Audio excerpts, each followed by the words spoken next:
sorrow has come great resolve. Today we are a nation awakened to the evil of terrorism and determined to destroy it. That work began the moment we were attacked, and it will continue until justice is delivered. Well, I think that the American people better prepare themselves for a new reality. I mean, either people are totally supportive of the way the government's behaving with its war-making policies, or they're outraged over it. The hijackers were instruments of evil who died in vain. Behind them is a cult of evil, which seeks to harm the innocent and thrives on human suffering. Theirs is the worst kind of cruelty.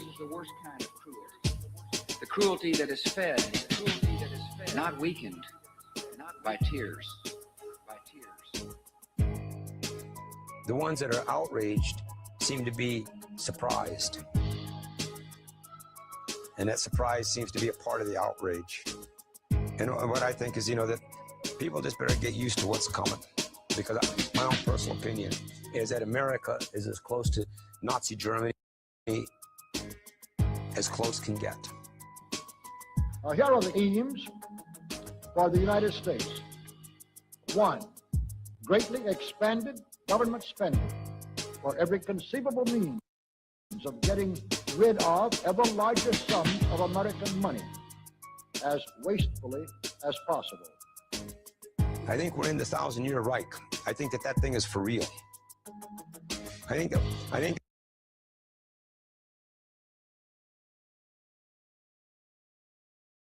in World War II, see, I look at it that on this planet there's an industrial Reich, and its bureaucracy is the corporate Nazi.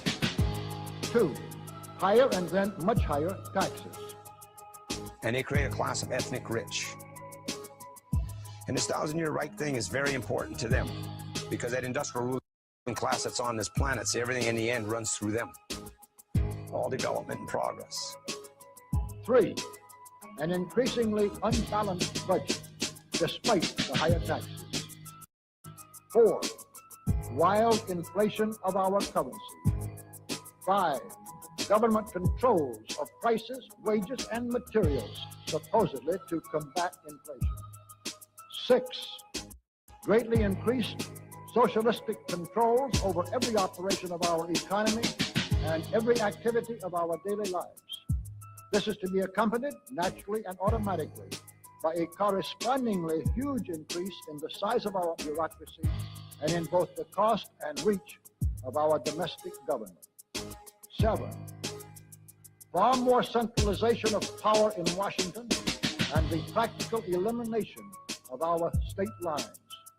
There is a many-faceted drive at way to have our state lines eventually mean no more within the nation than our county lines do now within the states. 8, the steady advance of federal aid to and control over our educational system, leading to complete federalization of our public education. 9, a constant hammering into the American consciousness of the horror of modern warfare, the beauties and the absolute necessity of peace, peace always on communist terms, of course.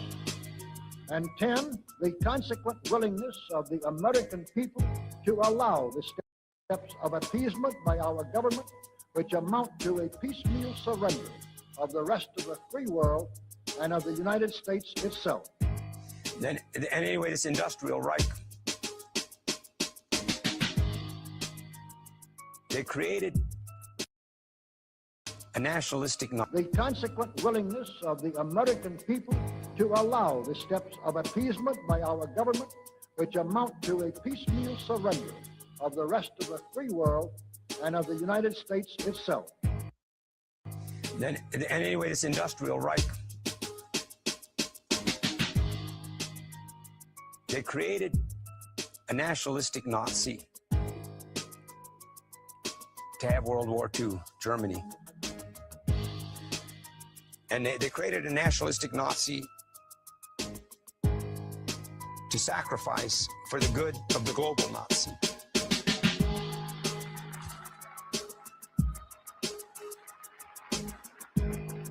So brush the insider's dust out of your eyes, my friends, and the communist soap suds out of your brain, and ask yourselves in all honesty, what on earth is wrong with the United States simply minding its own business?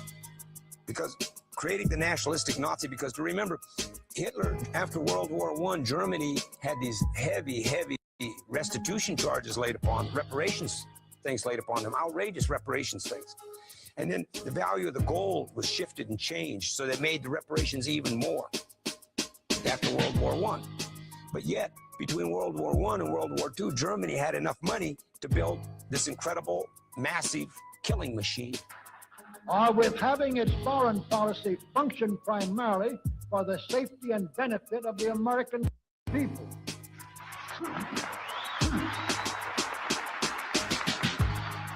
Which is exactly what we had done for the first 140 years of our existence as a nation, to the incredible advantage of ourselves and everybody else. Everybody, that is, except a numerically small clique of power-lusting conspirators who had somehow inflicted themselves on a gullible world. They had to get that money from somewhere. Somebody had to underwrite all of that, because they were under these heavy debts. So I think the nationalistic Nazi was created because with the creation of the nationalistic Nazi, they altered the economy of Europe. They took them into the jet age, the age of antibiotics, the nuclear age. That war by itself just leapfrogged the Industrial Revolution by light years. Because, you know, like all the stuff that Mengele did with his medical experiments, all the stuff that the German scientists did. When the Americans won, the Americans incorporated them in. Took their knowledge, their views, all of their stuff, incorporated all the knowledge, everything they had learned, the Americans incorporated into their worldview. Somebody gave all these Nazi war criminal sanctuary on the Western Hemisphere in Central and South America. See, so something going on to help. So I think the Nazi thing is a very real thing. I think where we're at now in this 1,000-year Reich venture was that in the 80s, the General Agreement on Trades and Tariffs, which created the World Trade Organization, well, the GATT is made up of 180 nations or so. But one of the things about joining the General Agreement on Trades and Tariffs is that all the member nations have to agree that they will obey the decisions of the World Trade Organization. The decision-making process of the World Trade Organization, all national sovereignties become subservient to this. National sovereignty becomes subservient to these economic decisions made by the World Trade Organization. And the way that filters down, you know, I was wondering, well, how are the American people going to take this when they find out that they won't have the right to demonstrate anymore? How are they going to take it when they find out that they're going to have to take wage cuts, or that they're going to have to give up environmental protections because some organization is going to tell them that they have to? They're not going to accept this. Because as an example, it's like, let's say there's some company in Illinois, and Illinois has these strict environmental standards, but there's a country in Bulgaria that has no environmental standards. So that company can make a lot of money because it doesn't have environmental standards on a global level. The company in Chicago can't compete with the company in Bulgaria. So they appeal, so they take this case to the World Trade Organization.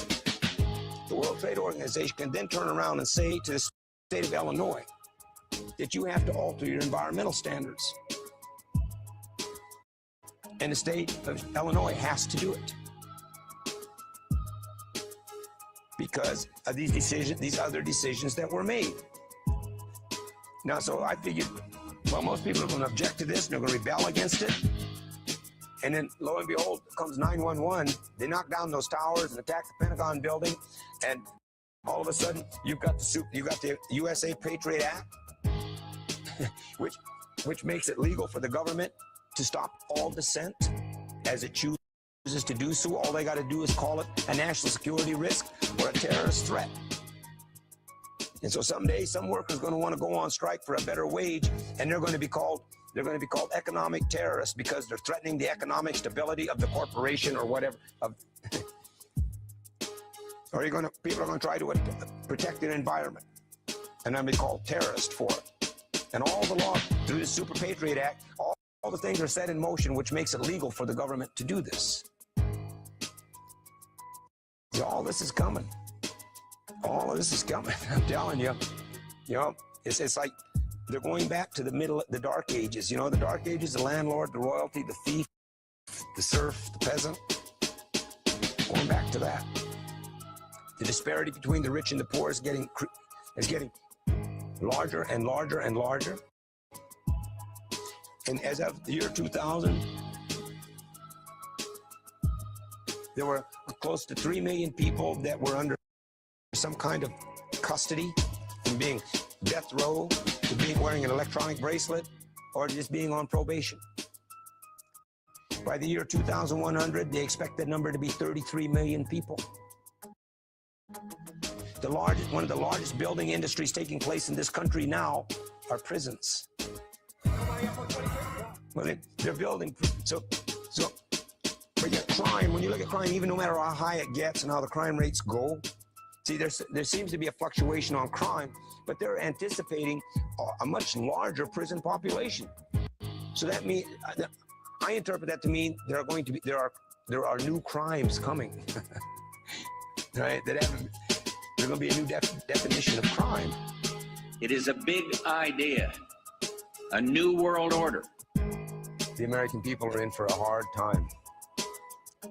See, what the white people of America don't understand is that, see, they were given certain privileges for a couple, 200 or 300 years because their owners, right, their elite needed them to number one, conquer the land, conquer the people, conquer the land, and then attack the land, attack the resources of the land, turn it into material, and have a certain productivity. So they needed the white people to do this. So they had to give them certain privileges. But now it's all gone global. They don't need the white people to do this anymore. They don't need them the same way they needed them before. So they're going to take the privileges away now. I mean, it's happening. It's happening all over the place. The job, you know, this is connected to the World Trade Organization. This is connected to the GATT. All the companies that are moving out of the U.S. and they're going over where they can hire people to work for $6 a day instead of paying somebody $15 an hour here and give them health insurance. You know, the way this is all unfolding. So the white people in America are in for a big surprise. See, the majority of the blacks never got out of poverty. The majority of the blacks never made it out. Majority of the Indians never made it out. Majority of the Hispanics never made it out. They just allow enough of a percentage of us to make the so-called middle class thing, you know, so you have a little makeup on. But the whites were allowed to make it out. Now they're going to get put back in. And when it happens to them, they're going to have a very violent, insane reaction to this. So all in prisons they're building, and all these Super Patriot Act laws that they're passing now, the Sunset Law, all the stuff that they're passing now about the right to spy, the right to pick you up, to call you a terrorist. They don't even need to have, all they got to do is call you a terrorist. They don't have to show any proof. They just got to say it. We'll go read what the Inquisitions were. Do a study of what the Inquisitions were. It's the same thing. It's the very same thing. It just got a different shape. It's just dressed differently now. If you want to know where you're headed as a society, understand the Middle Ages and the Dark Ages of Europe. And then just make this middle transference about, well, add neon to it. Add neon and rubber wheels and air conditioning to it, right? They're going back to that system. That's where it's headed in a major way. And the people of America, they just follow whatever promise they want to hear. They just follow whatever promise they want to hear. You know, and so They've got something coming that's they're not ready for. They're not psychologically ready for it. They're not mentally ready for it. But those who would oppress us, they never stop. They're relentless. They're building the prisons now to get ready for what we're not ready for. But you know, 30 million people by the year 2100, that'll probably be about 10% of the population.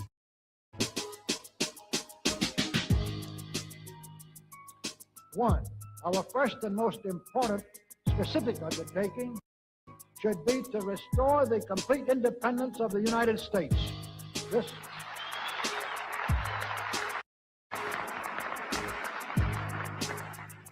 This includes our resolution to get us out of the United Nations and get the United Nations out of the United States.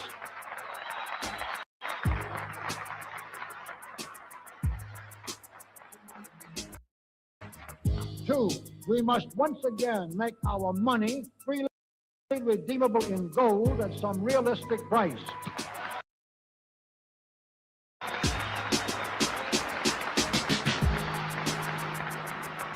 And we must take all practicable legislative steps to prevent a recurrence of the enormous slavery and other subversive crimes that have been perpetrated on the American people through a contrived inflation by every president from Franklin Roosevelt to Richard Nixon.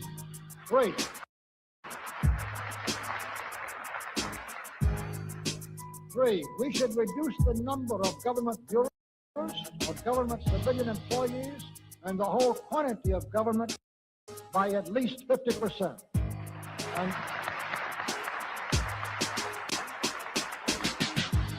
And we should achieve at least this much reduction in proper fashion through gradually convincing a majority of the American people of the wisdom of such a course. Four, we should withdraw all American troops from every spot on earth that is not American soil, except when and where such troops may be required, as decided by Congress, to protect American lives and property from criminal vandalism.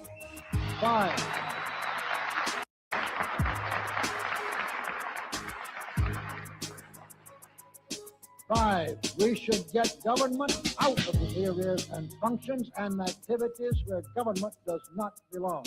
Again, all steps to this end should be taken gradually, but nevertheless just as rapidly as enough of the American people can be persuaded to support such progress. Any such achievement will require a truly massive educational force, but that's exactly what we hope to build during the next 15 years. We could go ahead for at least 100 something items. So let's really wind up this marathon monologue with one final thought. None of us can guarantee anything about what the future will bring. Your speaker knows what a job we have before us to rid our country of the scourge of communism within the next few years, and then to go ahead on our constructive program so well that 15 years from now, we shall already be entering an era of far less government, of a much sounder sense of responsibility, and, with God's help, of a better world. But I sincerely believe that it can be done, and this much I know, that every man and woman in this audience should leave here tonight feeling in his or her own mind and heart that it can and must be done, then it surely will be.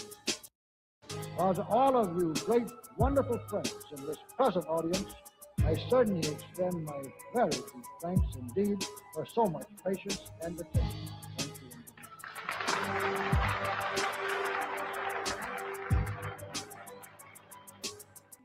Because but for this opportunity, you might not hear my voice. I am a voice in the wilderness, but I assure you that history will vindicate me. I assure you that righteousness will prevail. I assure you that no lie can live forever and truth crushed to earth will rise again.